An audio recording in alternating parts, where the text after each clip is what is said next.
Hello friend, आपका एक बार फिर स्वागत है हिमालयन क्लासेस में। दोस्तों, अगर आप चैनल पर नए हैं तो चैनल को सब्सक्राइब कर दें और बेल आइकन को प्रेस कर दें, जिससे हमारी आने वाली नई वीडियो के नोटिफिकेशन आपको मिल जाएंगे। तो आइए आज स्टार्ट करते हैं। उत्तराखंड में गोरखा शासन। उत्तराखंड में जो गोरखाओं का शासन रहा वो रहा 1790 से 1815 तक। 1790 में जब इन्होंने कुमाऊं जीता, वहीं 1804 में इन्होंने गढ़वाल भी जीत लिया। 1790 में जब इन्होंने कुमाऊं जीता तो उस टाइम यहाँ चल रहा था चंद वंश, और इस समय चंद वंश के जो राजा थे वो थे महेंद्र चंद। महेंद्र चंद को गोरखा आसानी से हरा देते हैं और यहाँ अपना अधिकार जमा लेते हैं। ओके दोस्तों, एग्जाम में यहाँ से एक प्रश्न आया था कि इस समय नेपाल के राजा कौन थे। तो इस समय जो नेपाल के राजा थे वो थे रण बहादुर शाह। ओके, इनके नेतृत्व में एक सेना भेजी गई थी, कहाँ? कुमाऊं जीतने के लिए, और उन्होंने कुमाऊं जीत लिया महेंद्र चंद को हराकर। ठीक है, 1778 में रण बहादुर शाह क्या गद्दी पर बैठता है। 1778 में गद्दी पर बैठता है और इसके बाद ये क्या साधु में जाता है। ठीक है दोस्तों, उसके बाद ये साधु में जाता है और अपना नाम क्या रखता है? निर्गुणानंद। ओके, इसके बाद गोरखाओं ने गढ़वाल पर भी आक्रमण किया। कब? 1804 में। इस समय हुआ क्या कि यहाँ भूकंप आया था और इन्होंने प्रद्युम्न शाह को भी हरा दिया। ओके, और इस समय नेपाल के राजा थे कौन? गिरवाण युद्ध विक्रम शाह। ओके, कौन थे? गिरवाण युद्ध विक्रम शाह। दोस्तों, जिस टाइम गढ़वाल पर गोरखाओं ने आक्रमण किया था तो उस टाइम नेपाल का राजा तो कौन था? गिरवाण युद्ध विक्रम शाह।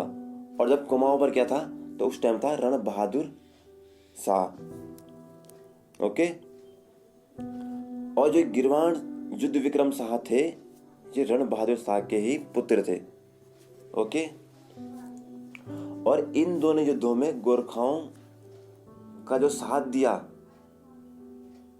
वे थे हर्षदेव जोशी, जिन्हें हरकदेव जोशी भी कहते हैं, जिसके कारण अलग अलग इतिहासकारों ने इन्हें क्या अलग अलग नाम की संज्ञा दी।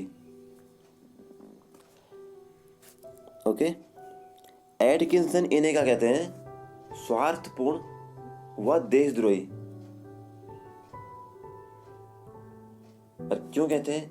एटकिंसन ने कहा था कि एक जगह लिखा है कि इस बात पर विश्वास करने के पक्के प्रमाण हैं कि जब गोरखाओं ने अल्मोड़ा में प्रवेश किया था तब हरकदेव जोशी यानी कि हर्षदेव जोशी जी गोरखाओं के साथ थे। ठीक है, और राहुल संकीर्तन कहते हैं इन्हें क्या? विभीषण। ओके, और हियरसी थे ईस्ट इंडिया कंपनी के एक कैप्टन। ठीक है, तो इन्हें क्या कहते हैं? Earl of वारविक। ओके दोस्तों, हर्षदेव जोशी जो है बहुत ही इंपॉर्टेंट है। ओके, तो जानते हैं थोड़ा हर्षदेव जी के बारे में। मध्यकालीन भारत पर जिस समय मुगल साम्राज्य का विघटन होने लगता है, ये बात है 1707 की। 1707 में जब औरंगजेब मर जाता है और उसके बाद मुगल साम्राज्य का विघटन शुरू हो जाता है। ओके, और यहाँ पर क्या होता है आपको देखने के लिए मिलेगा क्या? सैयद बंधु, जो कि दो भाई थे, अब्दुल्ला खां। कौन? अब्दुल्ला खां और कौन? हुसैन अली खां। तो ये थे दोस्तों, दो भाई थे, हुसैन अली खां।